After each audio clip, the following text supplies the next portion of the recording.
جو بھی شبیر کی مجلس کا اہتمام کرے وہ خوش نصیب زہرا اسے سلام کرے.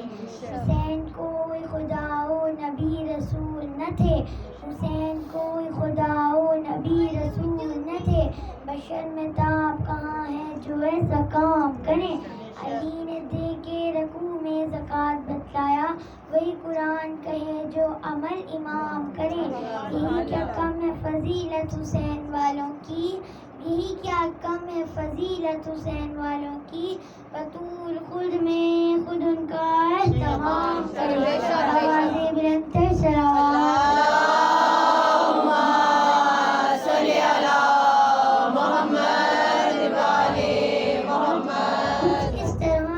عبادت کو عام کرتے ہیں، سجود ان کی گلی میں قیام کرتے ہیں. کہا خدا نے علی سے بنا کے جنت کو، کہا خدا نے علی سے بنا کے جنت کو، اسے بھی ہم تیرے بچوں کے نام کرتے ہیں. سورہ فاتحہ. الشیطان الرجیم. بسم اللہ الرحمن الرحیم. الحمدللہ رب العالمین.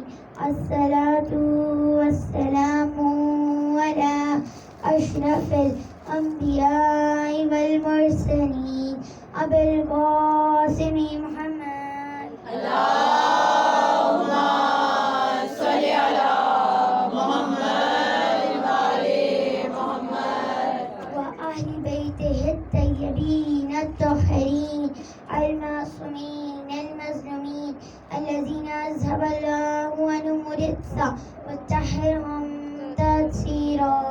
اللہم صلی علی محمد وآل محمد.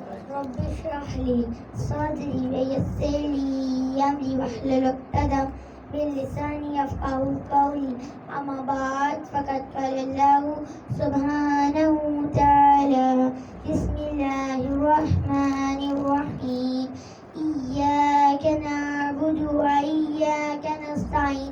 صلوات. اللہم صلی علی محمد وآل محمد. سورہ مبارک الحمد کی ایک آیت کو پڑھنے کا شرف میں نے آپ کے سامنے حاصل کیا ہے. پروردگار ارشاد فرما رہا ہے ایاک نعبد و ایاک نستعین. ہم تیری ہی عبادت کرتے ہیں اور تجھ ہی سے مدد مانگتے ہیں. یہ سورہ مبارک الحمد کی ایک آیت ہے. سورہ الحمد، سورہ شفا، سورہ ام الکتاب، سورہ فاتحہ. اللہ نے اس سورہ کو کتنے پیارے پیارے نام عطا کیے ہیں. اس سورہ کا ایک نام سبا مثانی بھی ہے.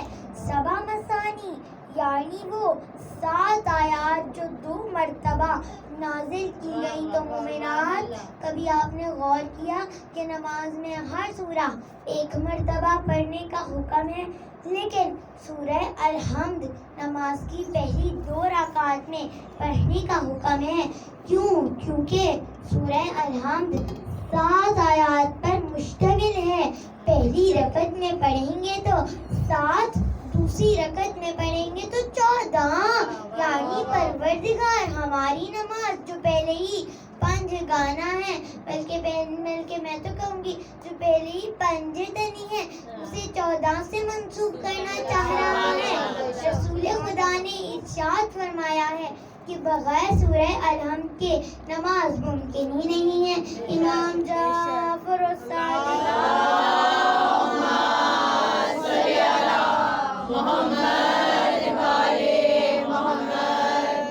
علیہ السلام فرماتے ہیں کہ اس سورہ کی ابتدا حمد پروردگار ہے. اوسط یعنی درمیان کا حصہ اخلاص ہے اور آخری حصہ دعا ہے. یہ ایک سوال ہے جو پروردگار کی بارگاہ میں انسان کرتا ہے. باقی پورا قرآن اس سوال کا جواب ہے. رسول خدا نے ارشاد فرمایا ہے کہ بغیر سورہ علم کے نماز ممکن ہی نہیں ہے. صلوات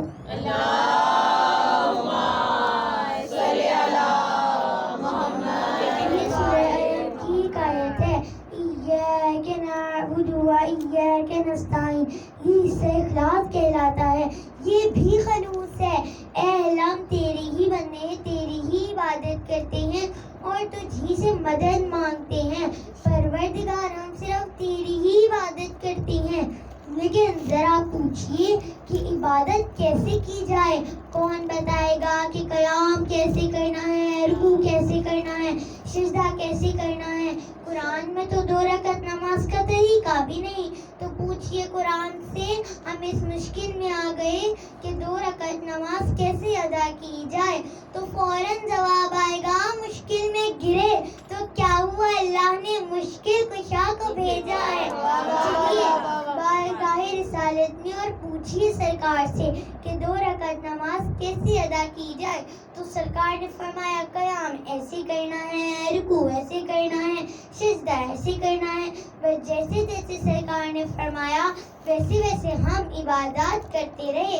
تو جس نبی نے بتایا کہ نماز ایسے پڑھنی ہے اسی نبی نے بتایا کہ مشکل میں مدد کس سے لینی ہے.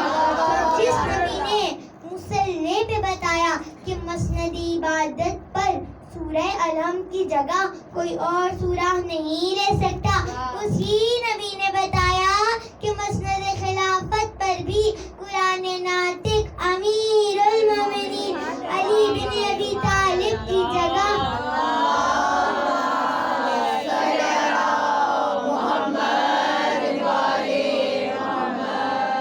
کوئی اور نہیں لے سکتا. بس جیسے ہی رسول خدا نے نماز پڑھ کر بتایا کہ نماز ایسے پڑھنی ہے, ویسے ہی مشکل میں علی کو پکار کر بتایا مدد کس سے لینی ہے. ایک بار نہیں ہر جنگ میں پکارا, احد میں پکارا یاری, بدر میں پکارا یاری. لوگوں کو شکوہ تھا کہ ہمیں موقع نہیں ملتا تو لیجیے اس بار علی کو چھوڑ گئے, مگر لوگوں کی مشکل دیکھ کر رسول خدا نے پھر پکارا ناری علی مظہر العجائب. مولا پکارے کمبر میرا رہبر لا, بھائی بلا رہا ہے میرے سر پہ کار لا.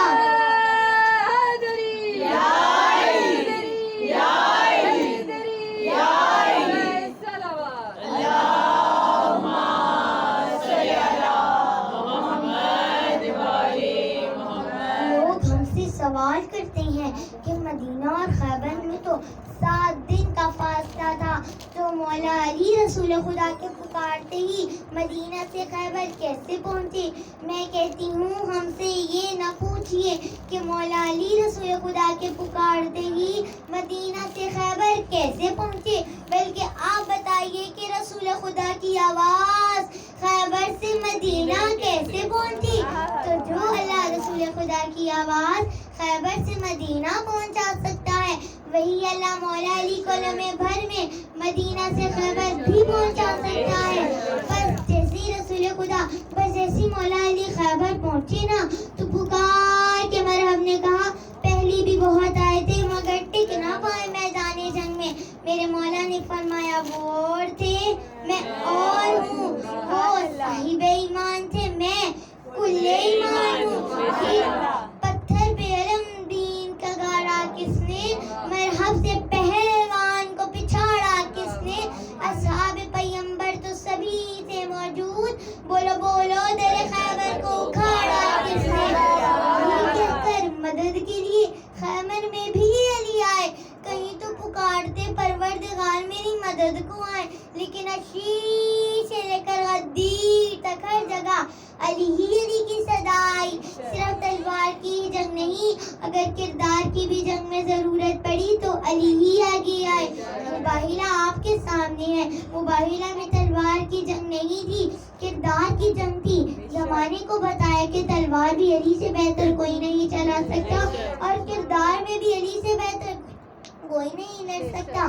جاگنا ہی نہیں اگر سونے کی بھی بات تھی تو سو کر مدد کرنا یہ علی سے سیکھے.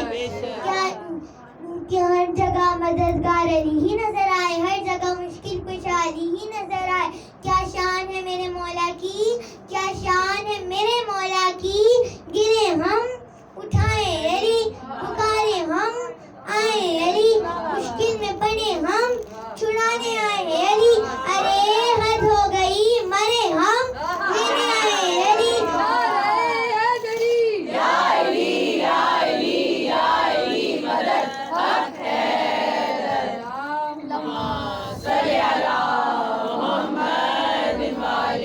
علی ہر جگہ آتے ہیں, جب بھی جہاں بھی کوئی بھی پکارے, اپنا پکارے یا غیر پکارے, علی ہر جگہ آتے ہیں. جیسے اللہ رزق دیتے ہوئے کلمہ نہیں سنتا, ویسے ہی مولا علی مشکل میں مدد کرنے سے پہلے عقیدہ نہیں پوچھتے. علی ہر جگہ آتے ہیں, علی ہر جگہ آتے ہیں, علی ہر جگہ آتے ہیں. لیکن ہم تب بھی آئے ہوں گے جب پوتی بلا رہی تھی, دادا آئیے میرے بابا ذبح ہو رہے ہیں, دادا آئیے میرے بابا کے گلے پہ چھری چل رہی ہے. ہاں عزاداروں نے نی معصومہ نے پکار کے کہا, کوئی تو مجھے نجف کا راستہ دکھا دے تاکہ میں اپنے دادا کو بلا لوں. میرے دادا مشکل کشا ہیں, میرے کانوں سے بالیاں نہ نوچو, میں زہرا کی پوتی ہوں. تم مجھ سے مانگتے, میں اپنے ہاتھوں سے خود اتار کر تمہیں بالیاں دے دیتی, مگر تم نے میری بالیاں نوچ کر میرے کان زخمی کر دیے. بالیاں دو تھی سکینہ کی برائے اسلام, بالیاں دو تھی سکینہ کی برائے اسلام, پر خدیجہ تیری دولت کے برابر نکلی. آزادانوں, واقعہ کربلا کے بعد جو پہلی مجلس ہوئی وہ مجلس زندان میں ہوئی. اس کی ذاکرہ میری ننھی شہزادی بی بی سکینہ تھی. جب بچے دروازہ زندان کے قریب آتے اور پوچھتے, بیوی تمہارا کرتا کیوں بٹا ہوا ہے,